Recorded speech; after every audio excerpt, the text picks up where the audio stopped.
شاہ عبداللطیف بھٹائی کا جو یہ کلام ہے، اور اس میں انہوں نے مختلف سروں میں پوری اپنے شاہ جو رسالو کے نام سے جو ہے وہ ان کے مختلف موضوعات پر انہوں نے گفتگو فرمائی ہے۔ اب سر کیڈارو جو ہے یہ انتہائی مغموم سر کہلاتا ہے کہ اس کو پڑھنے کے بعد اگر وہ زبان سمجھنے والا شخص ہے یا معرفت کو سمجھنے والا شخص ہے یا صوفی ازم کو سمجھنے والا شخص ہے، وہ اس کی آنکھیں چاہے وہ ان الفاظ کو نہ بھی سمجھے تو اس کی آنکھوں سے آنسو جاری ہو جائیں گے۔ اتنا درد ہے، اتنا دردناک، سب سے دردناک سر جو ہے وہ شاہ جو رسالے میں یہ سر کیڈارو ہی ہے جو کربلا سے وابستہ کربلا سے وابستہ ہے۔ اب کربلا کی تاریخ اور سندھ کی تاریخ میں ایک بہت بڑی مماثلت ہے۔ وہ مماثلت کیا ہے کہ امام عالی مقام کے ساتھ جو شہداء ہیں ان کی فہرست میں بھی جو ہے وہ سندھ کے لوگ شامل تھے۔ جناب قمبر کا تعلق سندھ سے ایسی ہے، ایسے آپ کیا کہتے ہیں ڈاکٹر صاحب؟ کس کا؟ حضرت قمبر کا ہاں قمبر۔ ایک روایت کے مطابق حضرت امام زین العابدین علیہ السلام کا رشتہ جو تھا وہ ادھر ماتلی ایک شہر ہے ٹنڈو محمد خان ضلع کے اندر، اچھا، وہاں سے ان کا تعلق ہے۔ تو رشتہ کس حوالے سے؟ حضرت ہورا کے حوالے سے بات کر رہے ہیں، والدہ کی طرف سے؟ جی جی جی جی بات دوسری علامہ گرامی، اچھا زوجہ کے حوالے سے۔ علامہ گرامی رحمۃ اللہ تعالیٰ علیہ نے ایک بات کہی ہے کہ قرآن کریم میں جو استبرق کا لفظ استعمال ہوا ہے سورہ رحمان میں کہ جنت میں جو فرش ہوگا وہ استبرق ہوگا، انہوں نے اس کو ثابت کیا ہے کہ یہ اجرک کا معرب ہے، کہ اجرک کا فرش جو ہے یعنی جو ڈیزائن اجرک کا ہے وہ جو ہے جنت کے فرش۔ بہت اہم بات کر، اجرک کا جو پس منظر یہی ہے جو اکبر صاحب فرما رہے ہیں۔ یہ ایک روایت بتا رہے ہیں مولانا غلام محمد گرامی کا ذکر کر رہے ہیں، بہت بڑے عالم۔ اجرک سے کیا بنا ہے کہ استبرق جو ہے وہ معرب ہے اجرک کا۔ ایک تو بات یہ ہے، دوسری بات یہ کہ ایک بخاری شریف میں حدیث کی کتابوں میں ہم جو بخاری شریف بہت مستند کتاب مانی جاتی ہے اس میں دیک السندھی یعنی سندھ کا مرغ حضور نبی اکرم صلی اللہ تعالیٰ علیہ وسلم کو بہت پسند تھا، اور یہاں سے لوگ جب جاتے تھے تو وہ آپ کی خدمت میں تحفہ اگر لے جاتے تھے تو سندھ کے مرغ کا لے جاتے تھے، یہ جو رسالت کی غذا بنی ہو یہاں سے اس کی مٹھاس، حضور نے اس کو پسند فرمایا۔ اور حضرت امام جعفر صادق کی جو سلام اللہ علیہم، تو ان کے جو گھر کے کام کاج اور دیگر چیزوں کو مینج کرنے والے تھے وہ بھی سندھ سے تعلق رکھنے والے تھے، اس لیے حضرت امام جعفر صادق بہت اچھی سندھی آپ مستند تاریخ بیان کر رہے ہیں، اس میں کوئی اختلاف نہیں ہے؟ نہیں، اختلاف کوئی نہیں ہے اس پہ۔ یہ میں وہ تاریخ بیان کر رہا ہوں کہ جو علامہ گرامی نے بھی اس کو ذکر کیا ہے، اور سندھ کی تاریخوں میں آپ کو یہ جا بجا بہت شکریہ۔ ہمارے ناظرین تھوڑا سا میرے ساتھ رہیے گا، دیکھیے میں بھی آپ کی طرح حیرت اور استعجاب کی کیفیت میں ہوں، میرے لیے یہ باتیں بالکل نہیں ہیں، اور میرے اس یہاں کراچی آنے کا مقصد بھی پورا ہو رہا ہے۔ میرا یہ چونکہ سبجیکٹ ہے، قبلہ کو اللہ عمر دراز فرمائے۔ ڈاکٹر صاحب، غم جب آپ کہتے ہیں غم کا ساز ہے، تھوڑا سا میں اس اعضائی تقدس یا تقدیس کے حوالے سے جاننا چاہوں گا کہ جو ہمارے اردو کلچر میں ہے، لفظوں کا تقدس ہے، حرمت لفظ ہے، تقدیس خیال ہے، کیا سندھ کی تہذیب میں کربلا کے حوالے سے جو کچھ لکھا گیا وہ پیش نظر ہے یہی باتیں کہ وہ تقدس ہو، وہ احترام ہو؟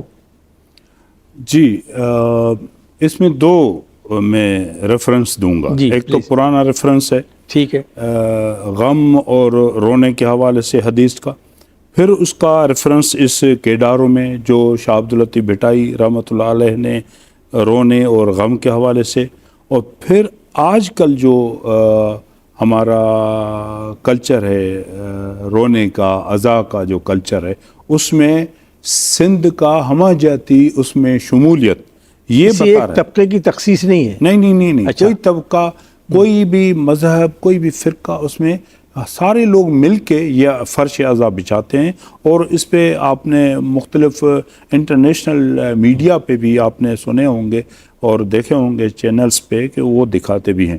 اب اس کا ریفرنس میں نے عرض کیا نا، ایک تو رسول اللہ صلی اللہ علیہ وآلہ وسلم نے اپنے اس نوا سے جو کربلا کا موجد ہے یا کربلا کا بانی ہے، معمار ہے، اس کے حوالے سے جو فرمایا تھا ایھا الناس اعرفوہ واطیعوہ، اس کو حسین کو پہچانو اور اس کی اطاعت بھی کرو اور اس کی پیروی کرو۔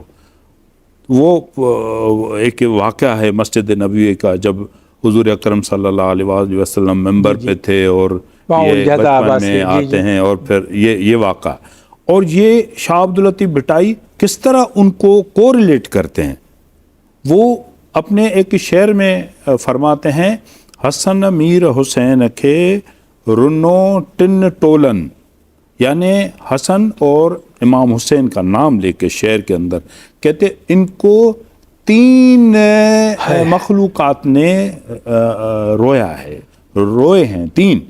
حسن میر حسین کے رنو ٹن ٹولن، گھر مانویں جھنگ مرویں ابھن میں ملکن۔ سبحان اللہ، یعنی یہ بھٹائی کے لفظ ہیں، ماشاءاللہ کیا آفاقی، کہ حسین کو رونے والے صرف ایک انسان یا کوئی خاص 3 طبقہ ہے، 3 طبقے ہیں، گھر مانویں یعنی گھروں میں جو انسانیت روتی ہے، ٹھیک، گھر مانویں جھنگ مرویں یعنی جو جنگل ہیں وہاں پہ جو جنگل کے جانور ہیں، آپ کو پتہ ہے کہ کربلا میں شیر کا واقعہ، اور یہ سے گھر مانویں جھنگ مرویں، جنگل میں یہ جانور ہیں جو روتے ہیں حسین کو، ابھن میں ملکن، عرش پر آسمان پر ملائکہ روتے ہیں، اور پھر یہ روایات میں ہے۔ ڈاکٹر فرمان صاحب، میں جاننا چاہوں گا کہ سندھ میں عزاداری کیسے پہنچی؟ غم حسین سندھ میں پہنچا کیسے؟ آپ کو غم حسین کی نعمت کیسے ملی؟ ہاں، یہ دیکھیں، اہل بیت کا جو پیغام ہے سندھ کے اندر، جو ابتدائی روایات ہیں، وہ تو اہل بیت کے جو محب ہیں ان کا وجود رسول اللہ کے دور میں ان کی محفل میں، ان کی مجالس میں موجود ہے، اور ایسے صحابی ہیں جن کی روایات موجود ہیں جنہوں نے یہاں کی مثلا جڑی بوٹیوں کا ذکر ایسا کیا ہے کہ وہ بالکل مخصوص سندھی نام ہے۔ اس کا مطلب ہے کہ رسول اللہ کے دور میں سندھی موجود تھے وہاں پہ، اور اس کے بعد امیر المومنین علی علیہ السلام کے دور میں ایک روایت ہے کہ امیر المومنین جب اپنے ظاہری خلافت کے دور میں آئے تو جو فنانس کا ڈپارٹمنٹ ہے اس میں جو کلید بردار تھے ان میں سے کوئی 40 ہیں یا 30 لوگ ایسے تھے جو سندھ سے تھے، جو فنانس کو سنبھالتے تھے۔ اس کا مطلب ہے کہ ان کا سندھ کے لوگوں کا واسطہ اہل بیت سے، رسول اکرم اور اس کی آل سے شروع سے تھا۔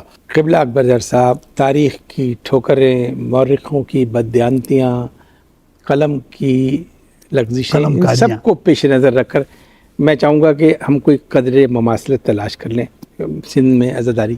دیکھیں، سندھ میں عزاداری کا تعلق یہ ہے کہ جیسے ہی محرم الحرام کا چاند نظر آتا ہے، سندھ میں یہ تخصیص نہیں ہے کہ یہ کس فرقے سے تعلق رکھتا ہے، اہل تشیع سے ہے، اہل تسنن سے ہے، کون سا جو ہے وہ اس کا وہ ہے، وہ تمام لوگ جو ہے وہ سیاہ لباس جو ہے وہ اختیار کر لیتے ہیں، اور اس میں جو پرانی تہذیب کے لوگ ہیں۔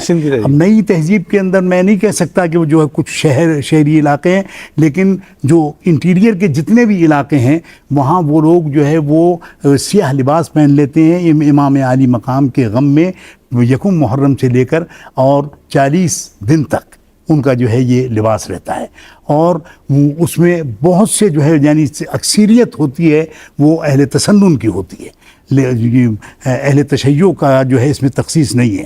دوسری بات یہ ہے کہ امام عالی مقام نے بھی ایک مقام خطبے میں یہ ارشاد فرمایا تھا کہ جس کے لیے مختلف روایات ملتی ہیں کہ مجھے یا تو جو ہے براہ راست جدید سے جو ہے میری جو ہے وہ ملاقات کرا دو، میں اپنا موقف اس کو بتا دوں گا، وہ مانتا ہے یا نہیں مانتا، اور یا پھر مجھے سرحدوں کی طرف بھیج دو جو سندھ کے علاقے ہیں۔ اس کا اشارہ حضور انہوں نے نام لے کر کہا ہمیں سے۔ دیکھیے، میں گزارش کر دوں، جو لوگ زیارتوں میں جاتے ہیں وہاں ایک مقام مکالمہ ہے کہ 8 یا 7 محرم میں امام حسین علیہ السلام نے بستر سعد کو اگر تم ادھر سے آ جاؤ اکیلا وہ موجود ہے زیارت گاہ، اس کو کہتے ہیں مقام مکالمہ. قبلہ جو بات کر رہے ہیں یہ مکالمہ اس مقام پر ہوا ہے جس میں ایک شرط یہ تھی کہ اچھا پھر مجھے ہند یا سندھ کی طرف جانا دو. میں قبلہ کو روکنے کی اجازت نہیں کر سکتا، لیکن میں اضافہ آپ سے کروا کے پھر ان کی طرف آؤں گا. یہ جو 8 محرم مخصوص ہے، کیا یہی شدت غم سے وابستہ ہے یا پورا محرم جو